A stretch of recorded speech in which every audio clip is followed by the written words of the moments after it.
Retirement planning can be made easy through having a simple and effective framework, and that's what I'm going to outline in this video. Retirement planning is an iterative process. It can be refined over time. The steps are, first of all, you set your goals, then you evaluate your finances, you consider time horizons such as when certain pensions are going to kick in.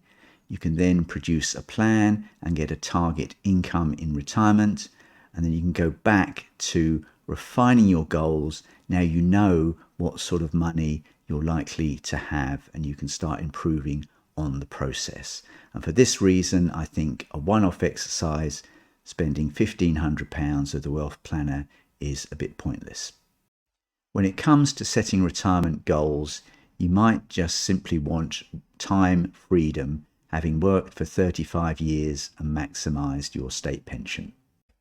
Alternatively, you might want to pursue a passion, but on your own terms, because you're not desperate for money, as you have some savings to back you up. Evaluating your finances means looking at your income, looking at your expenditure, which could just be your monthly paycheck that hits your current account less any savings you make into an individual savings account, looking at any debts that you have, such as mortgages or car finance, and then finally going through all the assets that you have, all the pensions, all the savings accounts and individual savings accounts, and you put all this together and you'll get a snapshot of your wealth from which you can evaluate how well you're doing. If you want to calculate how much money you need to retire, I've put together this helpful video for you. Next, consider time horizons. So it could be when state pension kicks in, when defined benefit kicks in, maybe when your children might graduate university.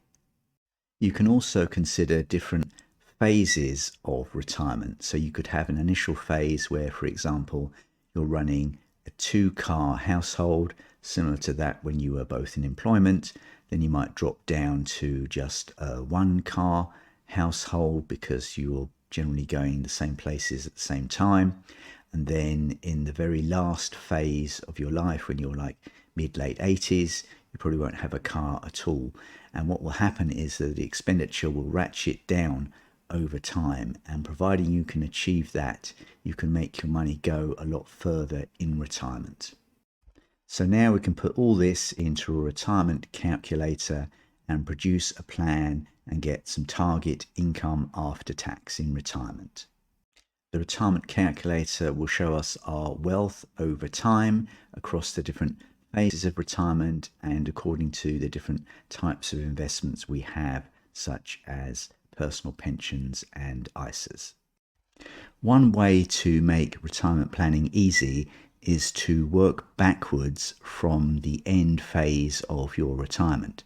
So you work out how much money you might spend in your mid to late 80s, how much of that is covered by state pensions or defined benefit pensions, and then the rest can either come from an annuity or from like a natural 4% yield from an investment portfolio. And once you know the number that the investment portfolio needs to be, say like £200,000, then that's what you need when you're in later life, and you just work back from there. It will tell us our income in retirement and what is producing that income, such as ISAs initially, then pensions and how the tax-free cash is coming in, and then finally at the end, the state pension kicking in. It will also tell us income tax paid in retirement and whether we're fully utilising our personal allowance or whether, as our expenditure grows, we drift into the 40% tax band. And then if we do, we can take remedial action to stop that. Details of my retirement calculator spreadsheet are here. There's even a version of the spreadsheet that you can click on, although I've removed some of the formulas, but you can get a good idea of what it's all about. And then if you're interested, you just come down to the bottom and contact me through the form. A retirement calculator can help you avoid key mistakes in retirement planning. So one is to just avoid taxation. So just looking at taking £30,000 and not really considering what income tax you might have to pay on that. Another one is ignoring inflation when things like tax allowances aren't due to be indexed with inflation until 2028, and things like mortgages don't change with inflation. You could also have an incorrect asset allocation where you put too much money into ISAs if you aim to retire in your late 50s or in your 60s.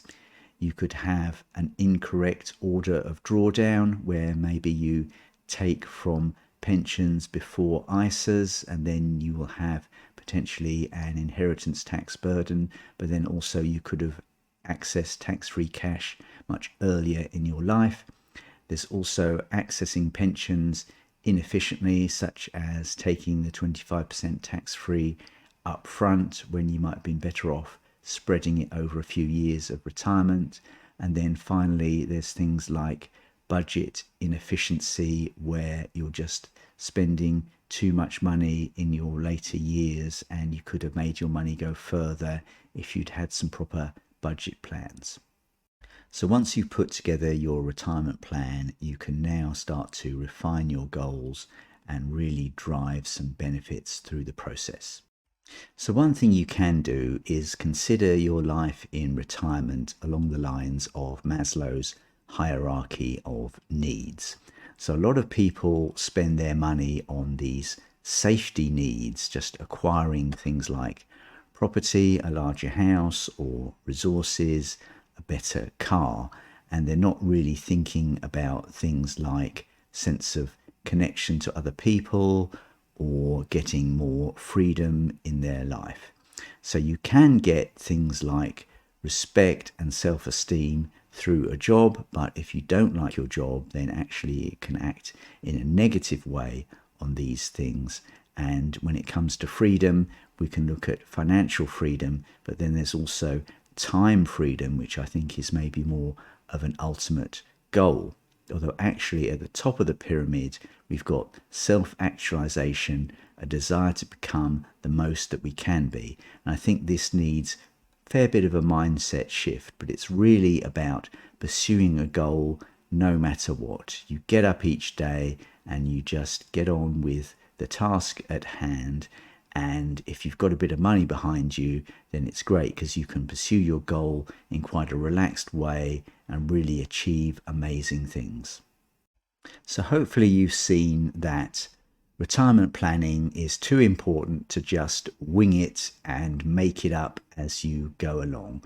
And even if you otherwise hate planning, it's a useful thing to do. Long-term planning is very different from day-to-day planning, where you want to do something in the day and you don't quite get around to it and it just really frustrates you. Long-term planning is all about your goals in life and looking at certain targets to achieve and measuring how you're doing according to that target.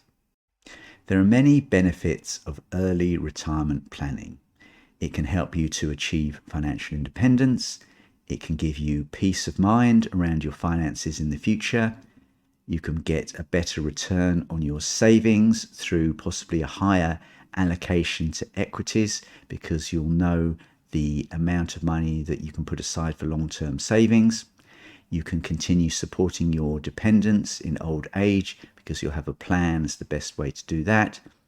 You'll also be able to enjoy a lot of tax benefits because you can optimize your pension contributions and save tax that way, and then also optimize the way you take money from your savings in later life and minimize income tax paid.